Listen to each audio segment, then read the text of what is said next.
Hello প্রিয় বন্ধুরা, কেমন আছো? আশা করি সকলেই ভালো আছো। আবারও চলে আসলাম নতুন একটি গল্প নিয়ে। গল্পটি শেষ পর্যন্ত শুনলে তোমাদের দাঁড়িয়ে যাবে। আমার মায়ের সাথে আপনাদের পরিচয় করিয়ে দিই। আমার মায়ের নাম শ্রীমতী জয়শ্রী ঘোষ চৌধুরী, বয়স ৩৮ বৎসর। গায়ের রং শ্যামলা, কিন্তু ভারী মিষ্টি চেহারা, এবং তার থেকেও বেশি মিষ্টি ওনার হাসিটা। মায়ের মনটা ভারী সরল, তবে বুদ্ধি তীক্ষ্ণ। কিন্তু যত বুদ্ধি, সব বাইরের জগতের ক্ষেত্রে। আমার বেলায় মায়ের শুধু সরলতা আর ইমোশন কাজ করে। আমার বাবা অনির্বাণ ঘোষ চৌধুরী একজন লেক এজেন্ট এবং কিছু অন্যান্য ব্যবসা করে। মাও কর্মরত। সব মিলিয়ে সংসারে কোনো রকম কোনো অভাব নেই। আমি স্কুলে পড়ি, বর্তমানে ক্লাস 9। বাড়িতে আমরা 3 জন ও আমার ঠাকুমা থাকি। ঠাকুমার বয়স 80 বছর। উনি বেশিরভাগ সময় ওনার রুমেই থাকেন এবং ঈশ্বর আরাধনায় নিজেকে মগ্ন রাখেন। আমার মায়ের প্রতি কোনো রকম কোনো দৃষ্টি শুরুতে আমার ছিল না। ছোটবেলায় সব ছেলেরা যে চোখে নিজের মাকে দেখে, আমিও সেভাবেই দেখতাম। কিন্তু আমার একটা বৈশিষ্ট্য ছোটবেলার থেকেই ছিল, মোটামুটি 12 বছর বয়স থেকে, সেটা হচ্ছে নেক ফেটিশ, বা মহিলাদের গলার প্রতি এক অদ্ভুত আকর্ষণ। আর আমার মায়ের প্রতি আমার সূত্রপাত ঘটে আমার এই ফেটিশের দ্বারা। আমি শুরুতে ফেটিশ কি জিনিস জানতাম না, শুধু দেখতাম যে মহিলাদের গলা দেখতে অথবা ছুতে আমার খুব ভালো লাগত। সে বয়সের মহিলা বলতে তো শুধুমাত্র স্কুলের শিক্ষিকারা। মায়ের দিকে শুরুতে সেই দৃষ্টি পড়েনি। তখন শুধু স্কুল শিক্ষিকাদের গলা নানা বাহানায় স্পর্শ করতাম এবং তাতেই তৃপ্তি পেতাম। আস্তে আস্তে বয়স বাড়ল। বয়সের সাথে সাথে আমার পিপাসাও বাড়ল। কিন্তু নেক ফেটিশটা বা মহিলা গলার প্রতি লোকটা কিন্তু আমার রয়ে গেল। যখন আমার বয়স 18, তখন হঠাৎ একদিন আমার দৃষ্টিতে মা ধরা দিল। তখন গরমের ছুটি চলছিল। আমি বাড়িতে, বাবা বাইরে কাজে গেছেন, ঠাকুমা নিজের রুমে নিজের মনে আছেন, এবং মায়েরও কোনো কারণে অফিস ছুটি, তাই মা ও বাড়িতে। সেদিন অসম্ভব গরম পড়েছিল, আর আমরা সবাই গরমে ঘেমে একাকার। আমি ড্রয়িং রুমে বসে টিভি দেখছিলাম, আর মা রান্নাঘরে কাজে ব্যস্ত ছিল। আমার পিপাসা পাওয়াতে গেলাম রান্নাঘরে জল খেতে। রান্নাঘরে গিয়ে দেখি মা মাটিতে বসে সবজি কাটছে। রান্নার লোক সেদিন আসেনি। রান্নাঘরে ফ্যান না থাকার জন্য মায়ের একেবারে নাজেহাল অবস্থা। পুরো শরীর ঘামে একেবারে ভিজে গেছে। তখনও আমার মনে মায়ের প্রতি কোনো পাপ চিন্তা ছিল না। আমি নির্বিকার মনে জল খাবার জন্য মায়ের পেছনে রাখা শেলফ থেকে জালের বোতল নেবার জন্য মায়ের পাশ দিয়ে মায়ের পেছনে চলে গেলাম। জলের বোতল নিয়ে আমি জল খেতে খেতে সামনের দিকে, মানে মায়ের দিকে ঘুরলাম। মা আমার ঠিক সামনে বসে সবজি কাটছিল, আর আমি একদম মায়ের পেছনে। আমাদের রান্নাঘরটা ছোট। মায়ের কাছাকাছি দাঁড়ানো সত্ত্বেও এর আগেই কোনোদিন কোনো পাপ চিন্তা আমার মনে আসেনি। কিন্তু সেদিন জল খেতে খেতে হঠাৎ কি মনে হলো, একবার নিচে মায়ের দিকে তাকালাম। দেখে আমি আর থাকতে পারলাম না, অনুভব করলাম আমার ওটা দাঁড়িয়ে পড়েছে। সেদিনই তখন জীবনে প্রথমবার আমার মনে আমার মাকে নিয়ে লোক জন্মালো। আমি ভাবতে থাকলাম, আমি আমার স্কুল শিক্ষিকাদের ক্ষেত্রে যেরকম বাহানা দিয়ে ওনাদের স্পর্শ করতাম, সেরকম একটা বাহানা করতে থাকলাম মনে মনে। একসময় আমি মাকে বলে উঠলাম, মা মা বল কি হয়েছে? মা তোমার গলায় কি একটা আছে? মা আমার গলায় আবার কি থাকবে? না মা, তোমার গলায় কি একটা লেগে আছে। মা কই, বলে মা নিজের হাত দিয়ে একটু নিজের গলাটা পরিষ্কার করার চেষ্টা করল। এদিকে আমি তো নিজেকে সামলাতে পারছিলাম না। আমি বললাম, হয়নি মা, এখনো লেগে আছে। মা নিজের ঘামে ভেজা গলা আর ঘাড় হাত দিয়ে মুছতে মুছতে বলল, এখনো আছে? কি লেগে আছে রে? আমি দূর থেকে বুঝতে পারছি না। আমাকে তোমার গলার কাছে গিয়ে দেখতে হবে। মনে হয় পিঁপড়ে বা এমনি নোংরা। আমি তোমার গলার কাছে এসে দেখব মা, কি লেগে আছে। মা আচ্ছা থাক লেগে। আমার গলায় কি লেগে আছে না আছে তোকে দেখতে হবে না। তুই পড়তে বসকে, যা। শুধু পড়ায় ফাঁকি দেয়া। সকাল থেকে তো পড়তেই বসলি না। আমার মনটা খারাপ হয়ে গেল। ভাবছিলাম এই সুযোগটা হাতছাড়া হয়ে গেল বুঝি। কিছু একটা করতে হবে। আমি বললাম, হ্যাঁ যাচ্ছি পড়তে, কিন্তু তোমার গলায় ওটা লেগেই থাকবে? দেখতে কেমন একটা লাগছে। মা কি এমন লেগে আছে রে? কি? এই বলে মা আবার নিজের 2 হাত দিয়ে নিজের গলাটা ভালো করে ম্যাসাজ করার মতো ডোলে পরিষ্কার করার চেষ্টা করল। আমি, উহু, এখনো লেগে আছে, যায়নি। আসলে তোমার গলাটা ঘামে ভিজে আছে তো তাই বোঝা যাচ্ছে না। এদিকে আসলে মায়ের গলায় কিছু ছিলই না শুরু থেকে। মা তো আর সেটা জানতো না, তাই মা আমার নাটক ও পাপ বুদ্ধিটাও বুঝতে পারছিল না। মা এবার খানিকটা বিরক্ত হয়েই বলল, দাঁড়া তো, আয়নায় গিয়ে দেখি। আমি ভাবলাম, যা সর্বনাশ, আয়নায় দেখলে তো মা বুঝে যাবে যে মায়ের গলাতে কিছু লেগে নেই আর আমার কার্যসিদ্ধি হবে না। সাথে সাথে আমি বলে উঠলাম, মা আমি তোমার গলাটা পরিষ্কার করে দেব। তুমি আবার কেন উঠবে মা? আচ্ছা ঠিক আছে দে, কিন্তু তাড়াতাড়ি করে পড়তে যা, কোনোরকম কোনো ফাঁকিবাজি না। আমি তো এই কথা শুনে মহা আনন্দে মনে মনে লাফাচ্ছি। আমি মায়ের একেবারে সামনে গিয়ে হাঁটু গেড়ে বসলাম। বললাম, দেখি মা একটু গলাটা উঁচু করো, মানে একটু উপর দিকে তাকাও। মা আমার কথা মতন একটু মাথা উঁচু করল। আমার সামনে আমার মা তার গলাটা সমর্পণ করে দিল, ঠিক যেন একটি হরিণ নিজেকে একটি ক্ষুধার্ত সিংহের সামনে সমর্পণ করে দিচ্ছে। মায়ের গলায় কোনো তিল নেই, তবে দেখলাম মায়ের ডান ঘাড়ে একটা ছোট্ট বাদামি তিল আছে। গলার মাঝখান দিয়ে 2টো রেখা চলে গেছে পাশাপাশি, মানে 2টো গলার ভাঁজ আর কি। আমি কাপা কাপা হাতে মায়ের গলা স্পর্শ করলাম। প্রথমে আস্তে করে, ছুতেই অনুভব হলো যে মায়ের গলাটা কি নরম ও চামড়াটা কি মসৃণ। আমি আর থাকতে পারলাম না, আমার পুরো ডান হাত দিয়ে মায়ের গলাতে বোলাতে লাগলাম। এই সব কিছু কয়েক মিনিটের মধ্যে ঘটে গেল। মা বলল, কি রে হয়েছে? আমি, মা আরেকটু মাথাটা উঁচু করো, তোমার গলার ভাঁজে আটকে গেছে, গলাটা পুরো স্ট্রেচ না হলে পরিষ্কার হচ্ছে না। এই শুনে মা নিজের মাথাটাকে আরো পেছন দিকে করার চেষ্টা করল। আমি মায়ের থুতনি ধরে আরেকটু ওপর দিকে করে দিলাম, যাতে মায়ের গলাটা পুরোপুরি আমার সামনে মেলা থাকে। আমি তাকিয়ে একবার দেখে নিলাম যে মা এই দৃষ্টি ওপরে ছাদের দিকে, মানে আমি সামনে মায়ের গলা নিয়ে কি করছি মা দেখতে পারবে না। আমি বললাম, মা আমি একটু তোমার গলার কাছে এসে ফু দিচ্ছি, যাতে তাড়াতাড়ি পরিষ্কার হয়ে যায়, ঠিক আছে? মা, আচ্ছা ঠিক আছে, যা করার তাড়াতাড়ি করো, আমার অনেক কাজ পড়ে আছে। আমি, হ্যাঁ মা বলে একেবারে মায়ের গলার কাছে নিজের ঠোঁট নিয়ে গেলাম আর মৃদু ফু দিতে থাকলাম মায়ের সারা গলায়। একসময় থাকতে না পেরে মায়ের গলার একদম মাঝখানে একটা হালকা হামি দিয়ে ফেললাম। তারপর ভয় ভয় মায়ের দিকে তাকিয়ে দেখলাম একবার যে মা কিছু টের পেল কিনা। মা আমি কি করছি দেখতে না পেলেও আমার স্পর্শ তো অনুভব করতেই পারছিল। আমার ভয় হচ্ছিল যে মা নিজের গলায় আমার স্পর্শ অনুভব করে ফেলল কিনা, আমার হাতের স্পর্শ আর ঠোঁটের স্পর্শের মধ্যে তফাৎ ধরে ফেলল কিনা। কিন্তু দেখলাম যে না, মা কিছু বুঝতে পারেনি। আমারও সাহস বেড়ে গেল। মা হঠাৎ নিজের 2 হাত দিয়ে আমাকে এক ঝাটকা দিয়ে দূরে ফেলে দিল। হঠাৎ ধাক্কা খেয়ে আমি পেছনে হেলে বসে পড়লাম ও নিজের সম্বিত ফিরে পেলাম। মায়ের দিকে তাকিয়ে দেখি মা গম্ভীর হয়ে নিজের আঁচল ঠিক করছে আর এক হাতে সবজি তুলছে। মা সঙ্গে সঙ্গে একটা হাত দিয়ে নিজের আঁচল নিয়ে নিজের গলাকে ভালো করে মুছে নিল। আমি খানিকটা ভয় পেয়ে বললাম, মা কি হলো? মা কি হবে আবার? তুই পড়তে যা। আমি, না মানে তোমার গলা পরিষ্কার করছিলাম, তুমি হঠাৎ ধাক্কা দিলে। মা বড় বড় চোখে আমার দিকে তাকিয়ে একটু গম্ভীর হয়ে বলল, তোর পড়ায় ফাঁকি দেওয়ার বাহানা কি আমি বুঝি না মনে করেছিস? সকাল থেকে এক লাইনও পারিসনি, যা পড়তে বস। আমি, কিন্তু তোমার গলাতে তো এখনো একটু লেগে আছে। মা, লেগে থাক আমার গলাতে যা খুশি, তোকে আমার গলার দিকে খেয়াল রাখতে হবে না। আমি একটু পরে স্নান করতে যাব, তখন এমনিতেই পরিষ্কার হয়ে যাবে।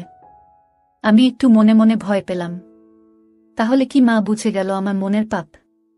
এই ভাবতে ভাবতে আমি আস্তে আস্তে মুখ নিচু করে চলে যেতে লাগলাম। তখনই মা আমার পেছন থেকে মিষ্টি গলায় বলে উঠল, কষ্ট পাশনে বাবা, আমি তো তোর ভালো জন্যই বলি। আমি বুঝি তোর বয়সে পড়তে ইচ্ছে না হওয়াটাই স্বাভাবিক, মন শুধু ফাঁকি দিতে চায়। কিন্তু বাবা পড়াশোনা না করলে তো ভবিষ্যৎ অন্ধকার। আমার আর বুঝতে বাকি রইল না যে আমার অতীব সরল মা আমার মনের ভেতর কি পাপ চলছে তা একটুকুও বুঝতে পারেনি। আমি নিশ্চিন্ত হয়ে বললাম, মা সরি, তুমি চিন্তা করো না, আমি ভালো করে পড়াশোনা করব। আমার কথা শুনে মায়ের মুখে একটা মিষ্টি হাসি ফুটে উঠল আর আমিও রান্নাঘর থেকে চলে গেলাম। অল্পটুকু স্বাদ পাওয়ার পর থেকে আমার মন পাপ চিন্তায় ভরে উঠল। যেই মহিলাকে আমি এতদিন শুধু মা হিসেবে পুজো করে এসেছি, সেই মহিলা, সেই নারী এখন আমার কাছে একটা তৃপ্তির দেহ মাত্র, যেটা দিয়ে আমার বাসনার পিপাসা তৃপ্ত মেটাতে পারব। আমার মন তৎপর হয়ে উঠল। মা শব্দটা আমার কাছে একটি দারুণ অনুভূতির শব্দ হয়ে উঠল। আমার হঠাৎ মায়ের বলা কথাটা মনে পড়ল। মা স্নান করতে যাবে। হঠাৎ দেখি মা জল ভরা বালতি নিয়ে আমার রুমে এসে হাজির। বুঝলাম কাজের মাসি আসেনি, তাই মাকেই ঘর মুছতে হচ্ছে। মা বলল, এই যে, হয় ঘরের বাইরে যা, নয় খাটের উপর পা উঠিয়ে বস, ঘর মুছব। আর খবরদার বলে দিচ্ছি, যতক্ষণ না ঘর শুকোচ্ছে মাটিতে পা ফেলবি না, ঠিক আছে? আমি সজোরে মাথা নাড়িয়ে আমার সম্মতি জানালাম এবং তাড়াতাড়ি খাটে উঠে ইঙ্গিত দিলাম যে আমি রুমেই থাকছি। মা নিজের শাড়ির আঁচল কোমরে গুজে হাঁটু গেড়ে বসে পড়ল এবং নিজের মতো ঘর মোছা শুরু করল। আমার খাটে সবসময় একটা পড়ার বই খোলাই থাকে, তখনও ছিল, আর ওটাই আমাকে তখন বাঁচালো, নয়তো আবার পড়াশোনায় ফাঁকি দেওয়ার জন্য মায়ের বকুনি খেতে হতো। আমি বইটা নিয়ে পড়ার ভান করতে লাগলাম। কয়েক সেকেন্ড পর একবার আর চোখে মায়ের দিকে তাকালাম। তাকিয়ে যা দেখলাম তাতে আমার চক্ষু ছানাবড়া হয়ে গেল। ঘরে ফ্যান চলা সত্ত্বেও মা তখনও ঘামছে, সারা শরীর ঘামে ভেজা। আমি লক্ষ্য করলাম ঘামের বিন্দুগুলো মায়ের কপাল থেকে আস্তে আস্তে নেমে যেতে থাকল। একটু পরেই মায়ের ঘর মোছা হয়ে যাবে আর মা ছাদে যাবে কাপড় মেলতে। আজকে ছুটির দিন, তাই নিশ্চয় মা প্রচুর কাপড় ধুয়েছে এবং তাই বেশ সময় লাগবে কাপড় মেলতে। ঠাকুমাকে নিয়ে চিন্তা নেই, উনি শুধুমাত্র সন্ধে বেলা একটু ঘর থেকে বেরোন। এই দুপুরের সময়টায় উনি নিজের ঘরেই থাকেন। আমি অপেক্ষা করতে থাকলাম কখন মা ছাদে যায়।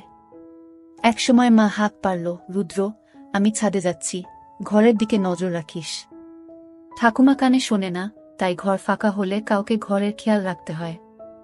যাই হোক, আমি যে সুযোগের অপেক্ষায় ছিলাম সেটা পেয়ে গেলাম। আমার পকেট স্ক্রু ড্রাইভার আর পকেট হাতুড়ি নিয়ে আমি চললাম মায়ের বেডরুমের দিকে।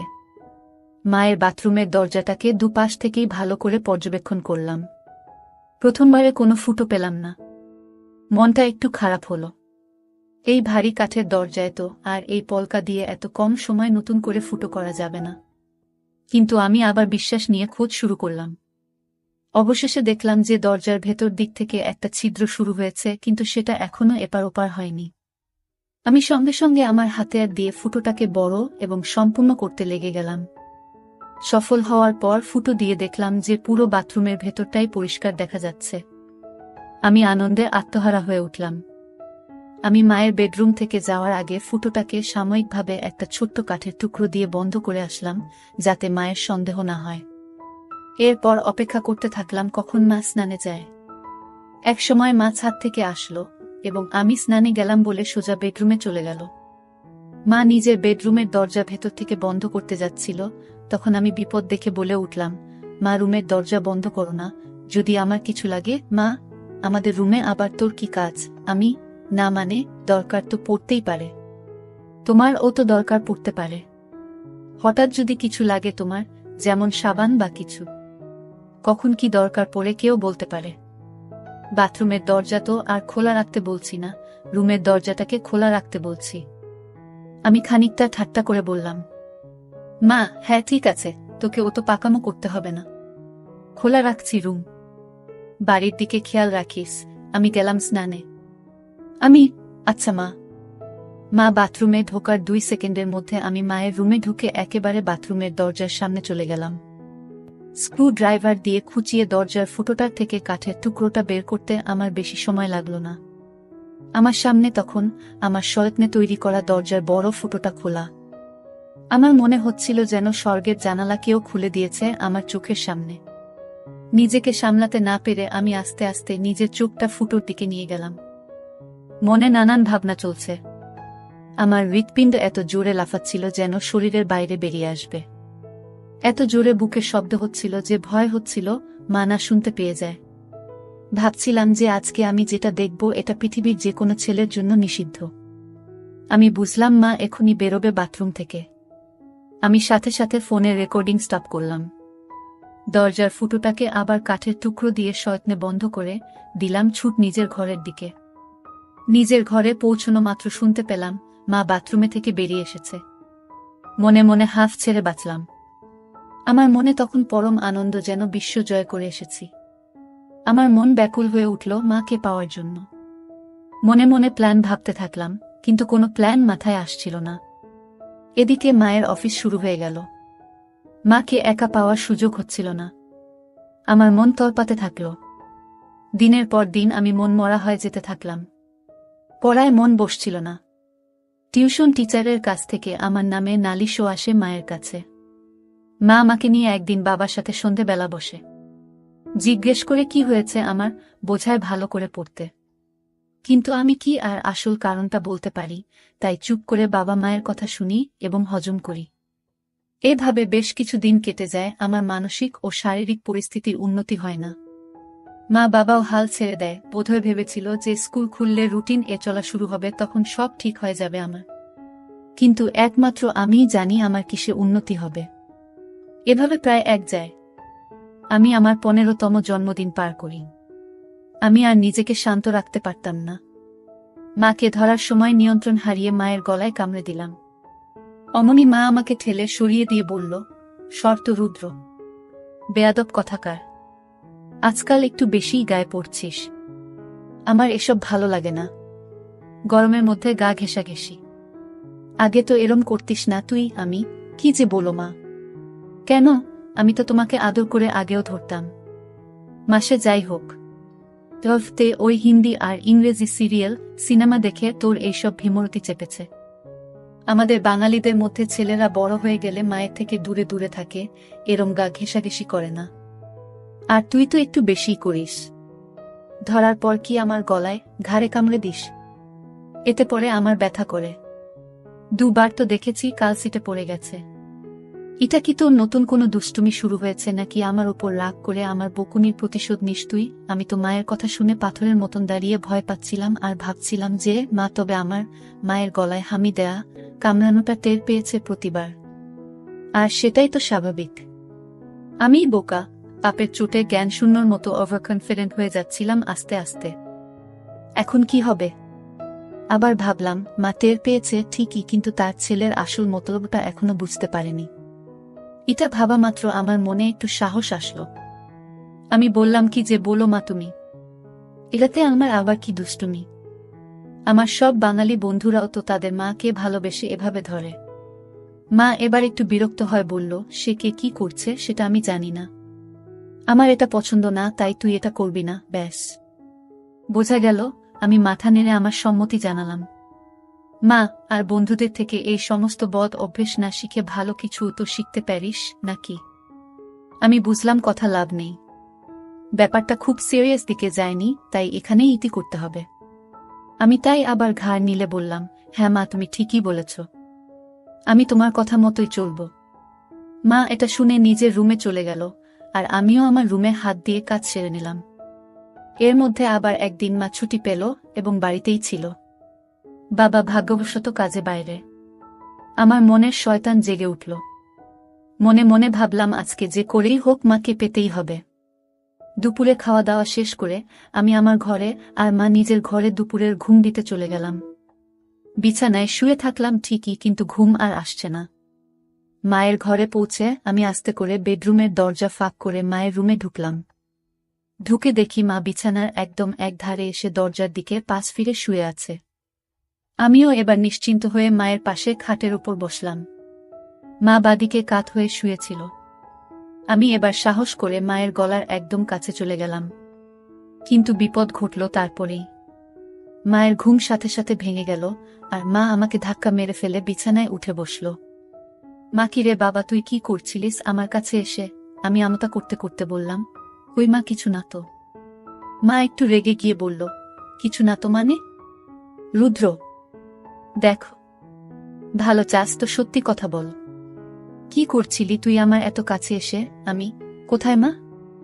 না না, আমি কোথায় তোমার কাছে ছিলাম? আমি তো তোমার পাশে খাটে বসেছিলাম। আমার আসলে ঘুম আসছিল না, তাই তোমার সাথে গল্প করতে এসেছিলাম। এসে দেখি তুমি ঘুমোচ্ছ, তাই তোমার কাছে বিছানায় সবে একটু বসেছিলাম। ভাবলাম যদি তুমি একটু জেগে থাকো তাহলে আমার সাড়া পেয়ে উঠবে। কিন্তু আমার এত সুন্দর মসৃণ বানানো গল্প মায়ের একটুকু বিশ্বাস হলো না। মা জোরে বলে উঠল, মিথ্যে কথা বলিস না। তোর গরম নিঃশ্বাস আমি আমার ঘাড়ে অনুভব করেছি। বলো কি করছিলি তুই? আমি বললাম, মা আমি তোমার কাছে কিছু লুকোবো না। আমি তোমাকে খুব ভালোবাসি, কিন্তু আমি জানি না কেন আমার তোমার প্রতি একটা অদ্ভুত আসক্তি আছে। আমার কথা তখনও শেষও হয়নি, মা আমার গালে সপাটে এক থাপ্পড় মারল। আমি প্রায় মাথা ঘুরে বিছানায় লুটিয়ে পড়লাম। মা, তোর লজ্জা করছে না রুদ্র, তোর মাকে এগুলো কথা বলতে? আমি তোর মা, তোকে জন্ম দিয়েছি। মা মানে বুঝিস জানোয়ার। হায় ভগবান, এইগুলো কথা তো আমি তোর বাবাকেও বলতে পারবো না। তোর বাবা তো আর তোকে মারতে পারবে না, নিজেই হয়তো মরে যাবে। আমি কাঁদতে কাঁদতে বললাম, মা আমাকে ক্ষমা করে দাও, কিন্তু তোমাকে না পেলে আমার জীবন বৃথা। আমি জানি না কেন সব সময় শুধু তোমার কামনা আমার মন জুড়ে থাকে। আমার পড়ায় মন বসছে না, রেজাল্ট খারাপ হচ্ছে, এমনকি আমার শরীর ভালো নেই। তুমি তো সবই জানো মা। বিশ্বাস করো, আমি অনেক চেষ্টা করেছি, কিন্তু কিছুতেই তোমাকে পাওয়ার ইচ্ছেটাকে মন থেকে বের করতে পারিনি। আমি সাইকিয়াট্রিস্টের কাছেও গিয়েছি, কিন্তু তাদের কাছেও এর কোনো ট্রিটমেন্ট নেই। আমার অন্য কোনো মেয়েকে দেখলে এমন অনুভূতি হয় না যেমন তোমাকে দেখলে হয়। আমি কি করব বলো মা? মা, ইস, থাম রুদ্র থাম। দোহাই তোকে, তুই চুপ করো। আমার কান আর নিতে পারছে না। আমি চুপ করে নিচের দিকে তাকিয়ে থাকলাম। খানিকক্ষণ পর মাকে একটু শান্ত দেখলাম। বলল, রুদ্র বাবা শোনো, এটা হয়তো একটা বয়সের প্রবলেম। তুই চেষ্টা কর, দেখবি সময়ের সাথে ঠিক হয়ে যাবে। আমি সাহস করে বললাম, না মা, আমার তোমার প্রতি বাসনা ততদিন কমবে না যতদিন না আমি তোমাকে পুরোপুরি ভাবে পাব। মা, তুই একটু বড় হয়, যা তোকে তাড়াতাড়ি বিয়ে দিয়ে দেব। কেন এই বুড়ি মায়ের পেছনে পড়েছিস বাবা? আমার মনে হলো এইবার বোধহয় মায়ের মাতৃসুলভ ভাব জেগে উঠেছে। যেটা চায় যে তার সন্তান সব সময় সুখে থাকে, ভালো থাক। আমি ভাবলাম আমাকে মায়ের এই মনের ভাবকে কাজে লাগাতেই হবে। এই আমার অন্তিম সুযোগ। আমি সাথে সাথে মায়ের পা ধরে বললাম, মা আমাকে একবার তোমার সাথে দাও। আমার আর এই জ্বালা সহ্য হচ্ছে না মা। মা প্লিজ। মা অল্প অল্প কাঁদতে কাঁদতে বলল, বাবা এ হয় না। আমি তোর জন্মদাত্রী মা। তুই এখন ছোট, তাই তুই কি চাইছিস সেটা বুঝতে পারছিস না। এটা হয় না বাবা, প্লিজ বোঝ। আমি খেয়াল করলাম যে মায়ের মুখে আর রাগের কোনো চিহ্ন নেই। মা পুরো ইমোশনাল হয়ে আছে। আমি মনে মনে ভাবলাম, এখনই খেলতে হবে। আমি সোজা হয়ে বসে আমার 2 হাত দিয়ে মায়ের 2 কাঁধ ধরে ফেললাম আর মায়ের একদম কাছে চলে গিয়ে বললাম, মা প্লিজ একবার দাও। সব ঠিক হয়ে যাবে, প্রমিস। আর কোনো দিন তোমাকে বিরক্ত করব না। কোনো দিন কোনো কারোর সাথে দুষ্টুমি করব না। ভালো করে পড়াশোনা করব, ভালো রেজাল্ট করব। প্লিজ মা, প্লিজ। আমি বলতে বলতে একটা হামি খেলাম আর বলতে থাকলাম, প্লিজ মা। মা গো, জাস্ট একবার প্লিজ। আর কিচ্ছু চাই না, শুধু একবার দাও। মা হঠাৎ একটা চিৎকার করে উঠল। আমি ভয় পেয়ে মায়ের মুখ আমার হাত দিয়ে চেপে ধরলাম আর মাকে বিছানায় ফেলে মায়ের ওপর চেপে বসলাম। মায়ের বোধহয় দম আটকে যাচ্ছিল, আমাকে ইশারা করে বলল যে হাত সরাতে। আমি আস্তে করে হাত সরালাম। দেখি মা কিছু বলছে না, শুধু চুপ করে ছাদের দিকে তাকিয়ে আছে। আমি মন্ত্রের মতো শুধু বলে যাচ্ছি, মা প্লিজ। একসময় মা বলে উঠল, রুদ্র তুই কি কোনোভাবেই মানবি না? আমি, না মা, তোমাকে আমার চাই চাই। মা প্লিজ রাজি হয়ে যাও, প্লিজ। বোধহয় মা বুঝতে পেরেছিল যে আমি কিছুতেই মানবার পাত্র নই। মা একটা দীর্ঘশ্বাস ফেলল আর মুখটাকে আমার দিক থেকে সরিয়ে ডান দিকে ঘুরিয়ে বলল, ঠিক আছে। আমি যেন আমার কানকে বিশ্বাস করতে পারছিলাম না। এ যেন স্বপ্ন পূরণ। বুঝলাম যে মা নিজের ছেলের খুশির জন্য নিজেকে সমর্পণ করে দিচ্ছে।